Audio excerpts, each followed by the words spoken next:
Log entry, Day 1. They told us it was a virus, a flu. They didn't tell us the dead would walk, and they certainly didn't tell us they would run. Everything you think you know is wrong, and I learned that lesson over the bodies of my neighbors. Log entry, Day 1. They told us it was a virus, a flu. A bad one, sure, the kind that makes the evening news. They didn't tell us the dead would walk, and they certainly didn't tell us they would run. Everything you think you know is wrong, and I learned that lesson over the bodies of my neighbors. The Millers, good people. He coached Little League. She made lemon meringue pie that could make a statue weep. Now they're just things. Things that tore into the emergency response team like wolves on a deer. The sirens have stopped. That's the worst part. For the last 12 hours, it was a symphony of chaos. Now, just silence. A heavy, thick silence, punctuated by screams that are getting closer. My name is Alex. I'm in my attic. I have a baseball bat, half a bottle of water, and a phone that's been searching for a signal for the last 6 hours. The power grid is down. The world I knew is gone. This is my record, my testament, in case I don't make it. The first rule of this new world, stay quiet. The second rule, they can hear you breathe. Day 2. The silence broke. It was Mrs. Miller, or what was left of her, pounding on the front door. Not like a person, a rhythmic, mindless, relentless thud. It went on for 4 hours. My throat is raw from holding my breath. I finished the water. Dehydration is a slow, creeping monster. I found a box of old photos. Me, Sarah, the kids, at the beach, smiling. A world away. A lifetime away. I have to get out of the attic. There's no food, no water. But the pounding, it's a magnet. It attracts more of them. I can hear them now, moaning, scraping against the walls of the house. I peek through a crack in the blinds. There are at least 5 of them in my yard. My beautiful manicured lawn. Now it's a death trap. I need a plan. The house is a tomb if I stay, but the outside is hell. Day 3. Thirst is a fire in your throat. I made a choice. The pounding stopped around dawn. I waited 2 hours, listening to the silence, my heart a drum against my ribs. I crept downstairs, my every step a thunderclap in my own ears. The front door was splintered. One of its arms was sticking through a crack, fingers twitching. I didn't look at it. I went to the kitchen. The tap was dry, of course. I remembered the emergency water bottles in the garage, 4 of them, a lifeline. Getting there was the problem.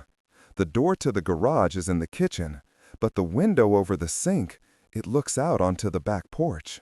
And standing there, staring sightlessly at the house, was Mr. Miller. His jaw was hanging open, a dark stain covering his favorite polo shirt. I backed away, my stomach churning. Plan B. There is no Plan B. I'm trapped. I drank the last of the toilet water from the upstairs tank. I know, but survival isn't pretty. It tastes like rust and desperation. Day 4. I did it. I made it to the garage. I waited until the dead of night, the darkest part. I could hear them shuffling around outside, their low moans a constant, terrible chorus. I took the heaviest frying pan from the kitchen. My hand was shaking so hard I could barely hold it. I went to the garage door and listened. Silence. I opened it a crack. Nothing. I slipped inside and shut it, my back pressed against it, my eyes screaming into the darkness. The air was thick with the smell of gasoline and cut grass, a memory of a better time. I found the water, 4 beautiful, pristine gallons. I drank one almost completely, the cool liquid a blessing on my scorched throat. And then I saw it. My old camping gear, a backpack, a hatchet, a water filter, a small propane stove. Hope. It was a dangerous, fragile thing, but it was there, a flicker in the oppressive darkness. I started packing. I can't stay here. This house is a coffin. I have to move. I have to find somewhere safe. But where? Where is safe now? Day 5. The city is burning. I saw it from the attic window, a pillar of black smoke rising from downtown. It's been rising all day. I spent the day planning a route, away from the city, north into the mountains. It's my only chance. There are fewer people there. Fewer people means fewer of them. I'll leave tonight. I've packed the bag. It's heavy. Water, some canned food I found in the pantry, the hatchet, a first aid kit, a map. It feels so inadequate, a child's toolkit against the end of the world. I wrote a note to Sarah, to the kids. I don't know why. Maybe so someone knows we existed, that we were a family, that we loved each other. I left it on the kitchen table. It feels like closing a book, the final chapter. Day 6. I'm out. The first steps were the hardest. I left my home of 15 years, the place where my children took their first steps, and I didn't look back. Looking back is how you die. The streets are a nightmare. It's worse than I imagined. Abandoned cars, their doors hanging open. Bodies, so many bodies. And them, the turned, they're everywhere, shambling, stumbling. I stick to the alleyways, my body a coiled spring of terror. The smell is unimaginable. I threw up twice. I saw a group of them feeding on a dog. The sound will haunt me forever. I learned something new about them. They're drawn to noise, yes, but also to movement, quick movement. I've learned to walk slowly, deliberately, to blend in with the shadows. I am a ghost in my own town. I made it 5 blocks tonight. It felt like 100 miles. I'm hiding in a laundromat, crouched behind a row of dryers. The city hums with the moans of the dead. I don't know if I can do this. Day 7. A week. It feels like a year. I found a grocery store today. The front was smashed in, but the back was secure. It had been picked over, but not completely. I found canned goods, beans, tuna, soup, gold, pure gold. I filled my pack until the seams groaned. I also found something better, a crowbar. Heavier than the hatchet, but the range, the leverage. It's a key to open doors that are locked, and a weapon to close mouths that are hungry. As I was leaving, I saw another survivor, the first living person I've seen in a week. He was on the other side of the street, a kid, maybe 20. He was fast, moving from car to car. He didn't see me. I didn't call out. How can you trust anyone now? Is he a friend, or is he just another threat? Someone who will see my supplies and put a knife in my back. In this new world, the living might be more dangerous than the dead. I let him go. I hope it was the right decision. Day 8. I'm out of the suburbs. I reached the edge of the woods today. The transition was jarring. One minute, I was in a landscape of asphalt and ruin. The next, trees and silence. A different kind of silence. Not the dead silence of the city, but the living silence of the forest. Birds, the rustle of leaves. It was the most beautiful sound I've ever heard. But the woods have their own dangers. I don't know how to navigate without street signs. The map is my only guide. And the things, they're out here too. I found one tangled in a briar patch, its legs still trying to walk, its teeth snapping at the air. They are relentless. They don't get tired. They don't feel pain. They just come. I made camp tonight. No fire. A fire is a beacon. I ate cold beans from a can and watched the stars. They are the only thing that hasn't changed. They are cold, distant, and indifferent, just like this world. Day 9. I followed a creek all day. The water filter is a miracle worker. Clean, cold water. It feels like a luxury. I haven't seen any of them today, not a single one. It's unnerving. The emptiness is almost as bad as the hordes. It makes you paranoid. Every shadow, every snap of a twig sends a jolt of ice through your veins. Am I walking into a trap? Is there a massive herd of them just over the next ridge? I'm getting better at being quiet, at listening. My senses are on a razor's edge. I can hear a squirrel from 50 yards away. I can smell the rain coming. I am becoming an animal. It's the only way to survive. The civilized man in me, the one who worried about mortgages and parent-teacher conferences, he died in that attic. This new man, this creature of the woods, he only worries about the next sunrise. Day 10. I found a cabin. It's small, hidden in a thicket of pines. Looks like a hunter's shack. The door was unlocked. I cleared it, crowbar in hand, my heart hammering. It was empty, dusty, abandoned for years by the looks of it. But it's solid. It has a roof, 4 walls, a wood stove. It's a fortress.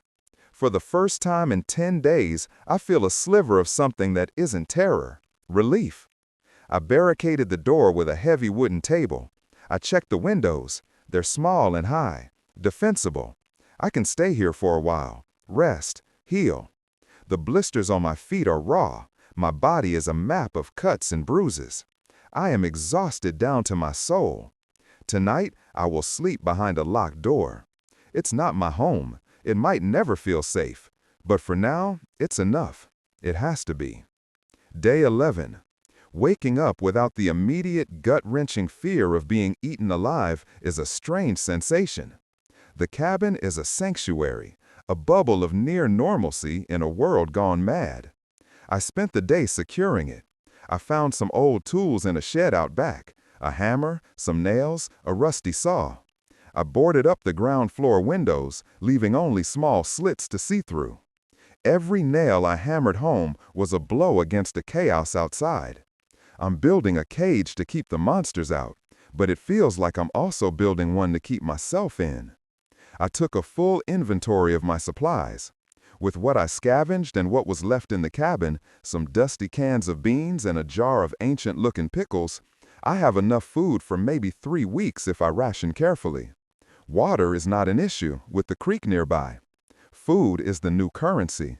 Food is time, and I just bought myself a little more time. The silence out here is profound.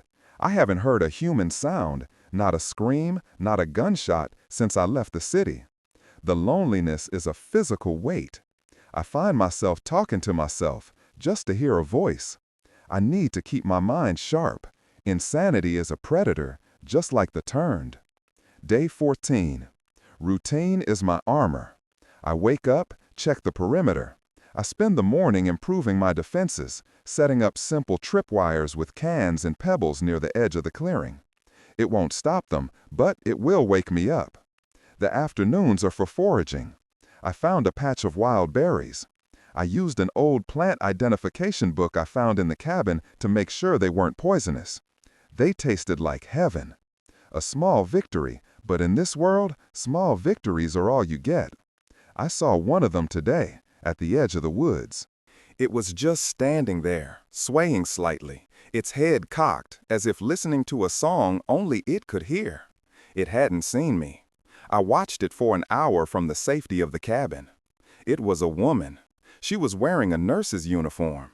I wondered about her story. Did she die trying to save people?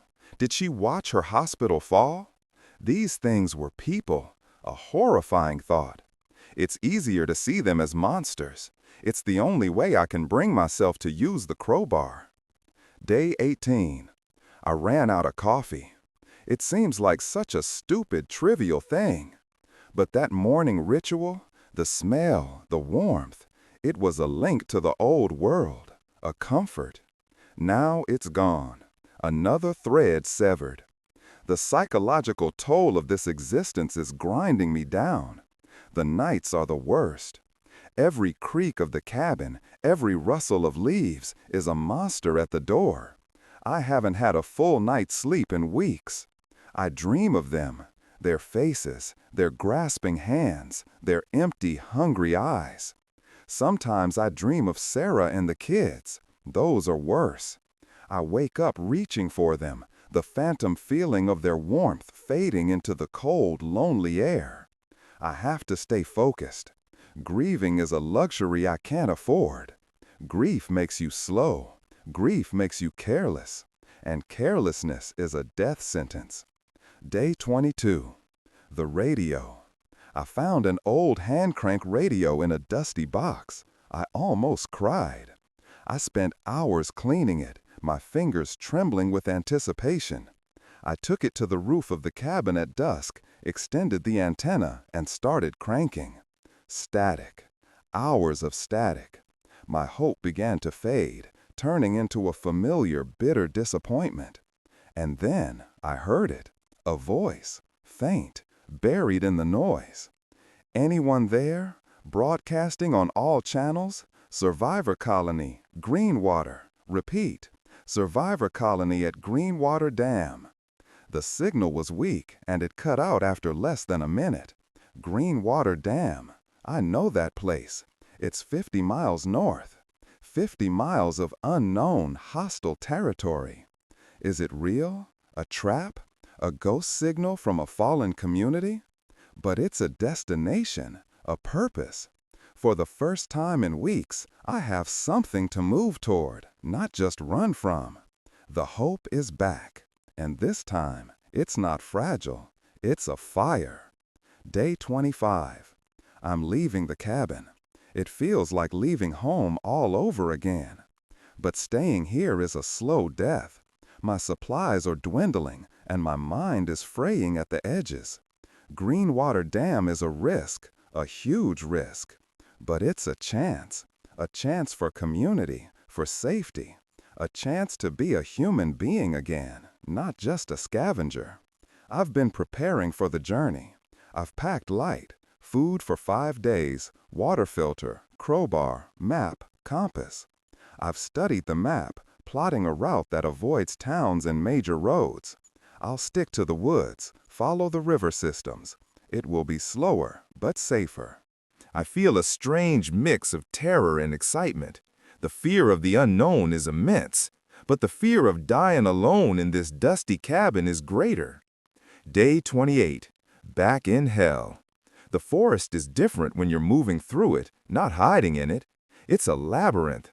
I got turned around twice yesterday, wasted half a day backtracking.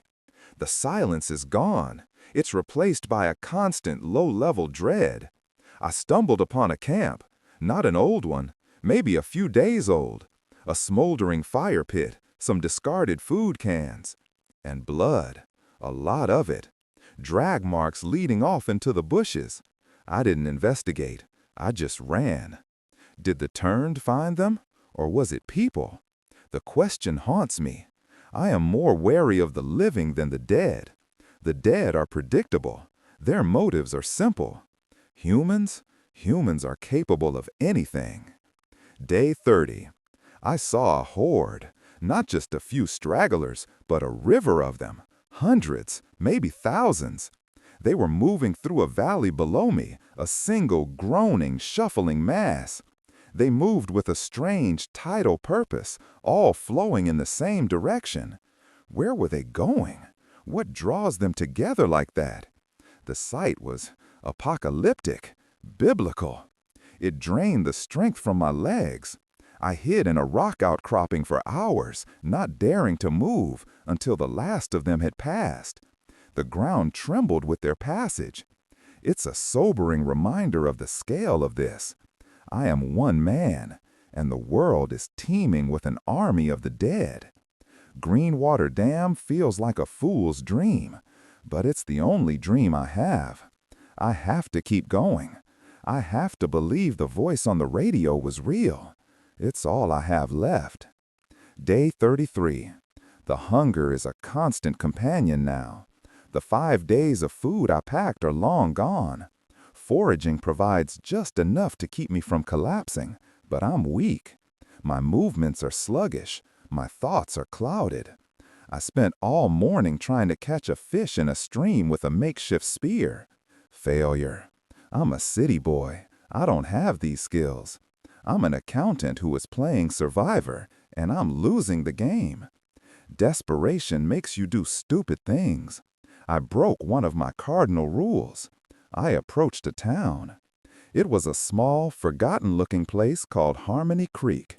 From a ridge, it looked quiet. Too quiet.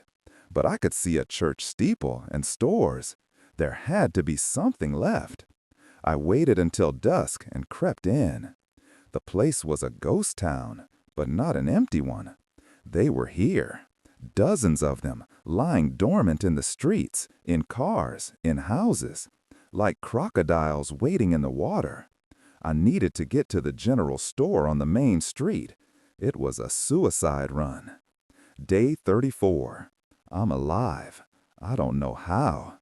The general store was a treasure trove. Canned food, bottled water, medical supplies. I was stuffing my pack when I heard the glass break. One of the dormant ones in the street had finally seen me through the window, then another. Within minutes, the front of the store was besieged. They were throwing themselves against the doors, the old wood groaning in protest. I was trapped. I fled to the back, to a stockroom. No exit. This is it, I thought. This is where I die, over a can of peaches. And then I heard a whistle, a sharp, clear sound from outside, to the side of the building. It drew some of them away. Then a gunshot, another. Someone was out there. A voice yelled, "This way, you idiot, roof access." I looked up, a fire escape. In my panic, I had missed it. I scrambled up, my heavy pack throwing me off balance. The metal rungs groaned under my weight. I hauled myself onto the flat roof, gasping for air, and saw him. An old man, maybe 70, with a weathered face and a hunting rifle. He was calmly picking them off, one by one. He saved my life. Day 35. His name was Ben. He's been living in the church bell tower since it all went down. He's a former Marine. 75 years old and still more dangerous than any of these flesh-eaters, he said with a grin. He's grumpy, cynical, and the most competent person I've ever met. He called me a goddamn fool for walking into town alone, and he was right. He's been surviving here by being smart. He sets traps, he observes their patterns. He only scavenges when absolutely necessary. He took me in, shared his food, cleaned the cut on my arm I didn't even realize I had. It's strange, trusting someone again. But there's something about him, an old-world integrity. He asked me where I was going. I told him about Greenwater Dam. He just grunted. "Heard that too," he said. "Could be real. Could be a dinner bell for cannibals. No way to know." He's right. But he didn't try to stop me. He's even offered to help me get to the highway, a few miles east of here. "Can't have your dumb ass getting eaten in my town," he said. "It's bad for property values." I think that's his way of saying he cares. Day 40. Ben and I have been scavenging together. It's a different world with a partner. We move better, cover each other. He's teaching me how to move silently, how to use a knife efficiently to save bullets, how to read the dead. He says you can tell how old they are by the decay. You can see their migration patterns if you watch long enough. He's a scholar of the apocalypse. We've built up a significant stockpile of supplies in the church. It's safe here. We've barricaded the entrances, and the bell tower gives us a perfect vantage point. For the first time, I feel secure. Part of me wants to stay, to forget Greenwater, to live out whatever time is left with this old soldier in our stone fortress. But the thought of a real community, of more people, of rebuilding, it's a powerful lure. Ben sees it in my eyes. "Don't you go getting soft on me, kid," he said last night, cleaning his rifle. "Hope is a sharp-edged thing, can cut you deeper than any zombie's teeth." Day 48. We had a visitor, a woman. She stumbled out of the woods, dehydrated and half-starved. Her name is Maria. She was part of a larger group that was ambushed. Not by the dead, by men. They took their supplies, their weapons, everything. She was the only one who got away. Her story confirmed all of Ben's cynicism. The living are the real monsters. We took her in, of course. Ben was reluctant at first, but his gruff exterior hides a decent man. Maria is a nurse. Her skills are invaluable. She properly cleaned and bandaged my arm, which was starting to look infected. She has a quiet strength about her, a resilience that's humbling. But she's broken. We all are. We're just a small collection of broken pieces, trying to fit together to make something whole. Day 55. We have a home. It's no longer Ben's church or my stopover. It's ours. We have a system. Watches, scavenging runs. A small rooftop garden Maria started with some seeds she found. We are surviving. We are even, in some strange way, happy. There are moments of laughter. Ben's terrible jokes. Maria humming a song she remembers from her childhood. Small moments of grace in the ruins. We talked about Greenwater again. Maria heard the broadcast too, before her group was attacked. It was what they were heading for. It feels more real now, more attainable. Ben is still skeptical. 3's a family, he says. 100 is a target. He wants to stay, to defend what we've built. Maria and I, we want to believe in something more. We are at a crossroads. Day 60. The decision was made for us. A horde. The same kind I saw in the valley, but bigger. And it's heading this way. Ben saw it from the bell tower. A slow-moving tide of death, stretching for miles. It will be here in 2 days. The church is strong, but it won't withstand a siege of that size. We can't fight it. We have to run. We spent the day packing everything we could carry. Food, water, medical supplies, weapons. We're abandoning our home, all our work, all our small comforts. It's all about to be washed away. We're leaving tonight, heading north, towards Greenwater Dam. It's no longer a choice. It's our only option. The fool's dream is now our last hope. Day 61. We ran. For 2 days we have done nothing but move, a desperate, stumbling retreat, with the sound of the approaching horde a constant whisper at our backs. We don't dare look behind us. We can feel the ground vibrating with their numbers. Ben is pushing us hard, his age seeming to melt away in the face of pure necessity. He finds paths we would have missed through thickets and over ridges that keep us hidden. Maria is flagging. She isn't used to this kind of relentless pace. I carry her pack as well as my own.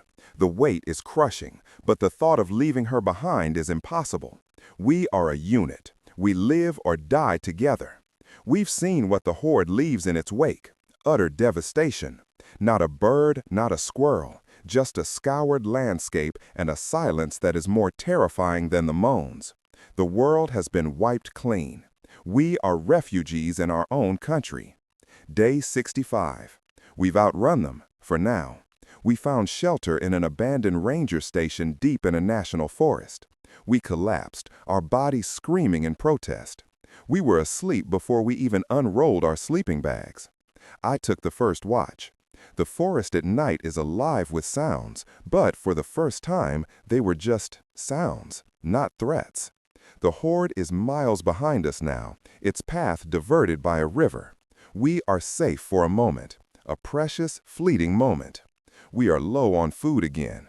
The supplies we grabbed from the church are nearly gone. We have to scavenge. But we are miles from any town. The ranger station had a map, a detailed topographical map of the entire region. Greenwater Dam is marked. It's still 30 miles away. 30 miles of mountains and wilderness. It feels like 1,000. Day 70. We met them. The other kind of monster. We were following a game trail when we walked into their trap.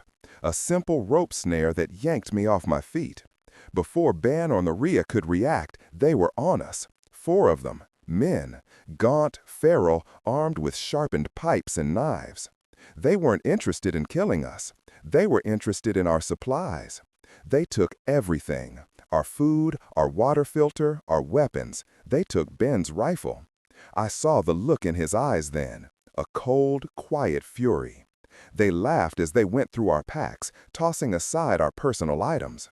They were about to leave when their leader, a man with a jagged scar on his face, looked at Maria. A long, appraising look that made my blood run cold. Ben stepped in front of her. "Take what you want and go," he said, his voice low and dangerous. The man just smiled. "I think we'll take her, too." And that's when all hell broke loose. Day 71. I don't know who I am anymore. Ben taught me how to fight, how to be efficient, how to kill the dead without a second thought. But the dead are simple. The living, that's different. When Scarface grabbed for Maria, Ben moved. He was a blur of motion. He broke the man's arm with a sickening crack. I tackled another one, the one holding Ben's rifle. We rolled on the ground, a desperate scramble of fists and teeth. I got my hands on a rock. I didn't think. I just did it. I brought it down on his head, again and again, until he stopped moving. Ben took out another with his knife. The last one ran. We stood there, panting, surrounded by silence. Two bodies on the forest floor. They were men. They were monsters, yes, but they were men. I looked at my hands, covered in blood. It wasn't the dusty, dark blood of the turned. It was bright red, human. Maria was crying. Ben was just staring at the bodies, his face grim. "This is the world now, kid," he said, his voice heavy. "You kill or you get killed, or worse." We took our supplies back. We took their weapons, and we left a part of ourselves there, in that bloody clearing. Day 78. We haven't spoken much since the clearing. A shadow hangs over us. The act of killing a living person, even to save ourselves, has left a stain. I see his face when I close my eyes, the surprise, the fear. I feel hollowed out. Ben tries to talk to me. "You did what you had to do," he says. "There's no room for guilt. Guilt is a luxury." But I can see it in his eyes too, the weariness, the toll of a lifetime of fighting. Maria is quiet. She tends to our wounds, she takes her watch, but the light has gone out of her eyes. We are moving like ghosts, our only purpose the next footstep, the next mile. Greenwater Dam is no longer a symbol of hope. It's just a place, a destination, a reason to keep putting one foot in front of the other. Maybe that's all hope is now, not a bright fire, but a single, stubborn ember refusing to go out. Day 85. We are close. We can see the dam from the top of the ridge. It's huge, a massive concrete wall holding back a blue lake. It looks clean, intact. There are lights. At night, we can see actual electric lights. It's the most beautiful thing I've ever seen. We've been watching it for 2 days, scouting. There are people. We can see guards patrolling the top of the dam. There are walls, fortifications. It looks real. It looks safe. But the encounter with the scavengers has made us paranoid. We don't know who these people are. Are they saviors, or are they just better organized killers? We've decided to approach tomorrow at dawn, openly, no sneaking around. We'll show our hands. We have nothing to lose. Day 90. We are inside. The approach was the most terrifying thing I've ever done. We walked out of the woods, our hands in the air. A dozen rifles were aimed at us from the walls. A voice came over a loudspeaker, telling us to drop our weapons and approach slowly. We were met by a team of armed guards. They were professional, organized. They searched us, questioned us. Ben did the talking. He told them our story. They took us to a quarantine area, a small section of converted offices. They said we had to stay there for 3 days, for observation, to make sure we weren't bitten. The leader, a woman named Sarah, the irony is a cruel joke from the universe, explained their rules. Everyone contributes, everyone works, no exceptions. They have power from the dam's turbines, they have fresh water, they are growing food in greenhouses, they have a community, a real one. Doctors, engineers, soldiers, over 200 people. It's real. Ben was wrong. Hope didn't cut us, it saved us. Day 91. Quarantine is over. We've been given bunks in a communal living area. It's noisy and crowded, and I've never been happier.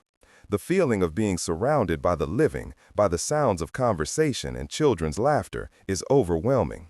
It's like color returning to a black and white world.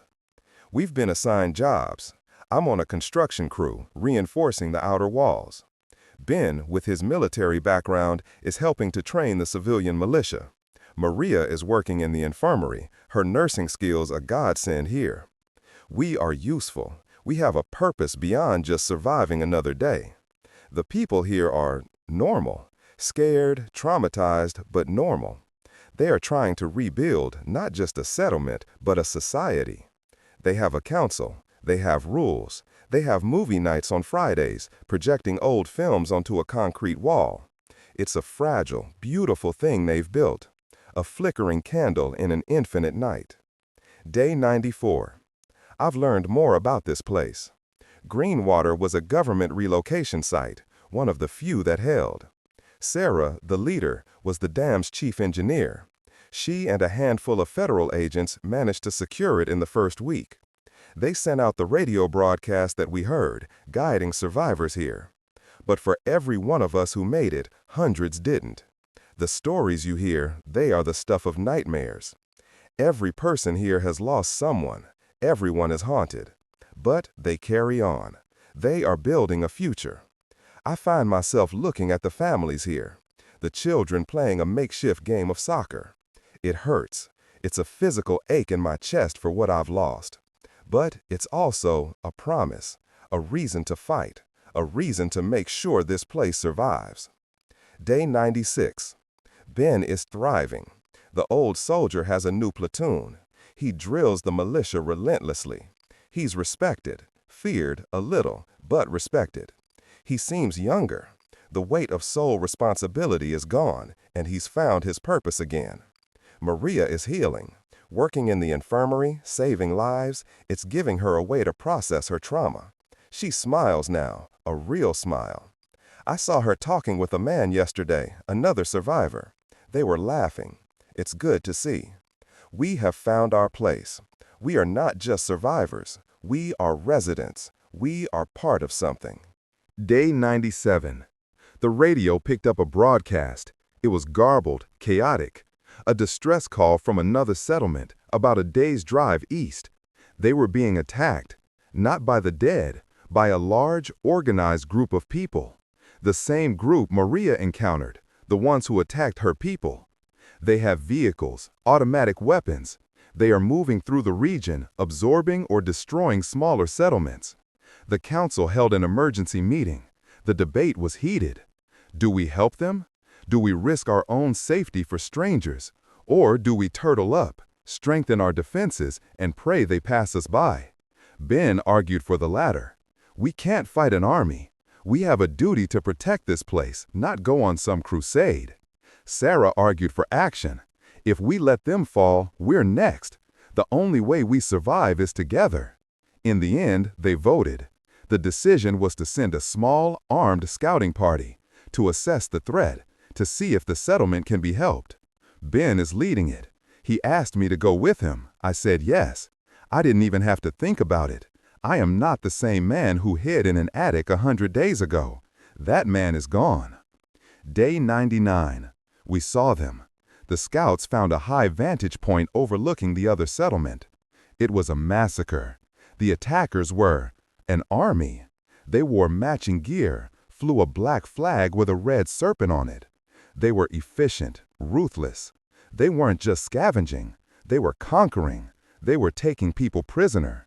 We watched through binoculars, a sick feeling in our stomachs. This isn't about survival. It's about power. A new, dark form of civilization is being born from the ashes of the old one. We raced back to Greenwater, our hearts pounding with the terrible news. They are coming. We don't know when, but they are coming for us. The dam is a prize. The power, the water, the fortifications, they will want it. Day 100. 100 days. I have survived 100 days. I started this log as a testament, a message in a bottle from a dead man. Now it feels different. It's a record of a journey, from the end of the world to the beginning of a new one. The alarm bells are ringing throughout the dam. The scouts were spotted. They followed us. They are here. The enemy is at the gate. I am standing on the wall, a rifle in my hands. It feels heavier than the crowbar ever did. Beside me is Ben, his face set like stone. Below, Maria is preparing the infirmary for casualties. All around me, the people of Greenwater are preparing for battle. Farmers and teachers and mechanics, all holding weapons, all ready to defend this last bastion of hope. I can see their army gathering at the edge of the woods. They are a legion. We are so few. I don't know if we will survive the day. I don't know if this place will still be standing tomorrow. But I know this. We will not go quietly. We will not let the darkness win. My name is Alex, and this is not the end of my story. It's the beginning of the war.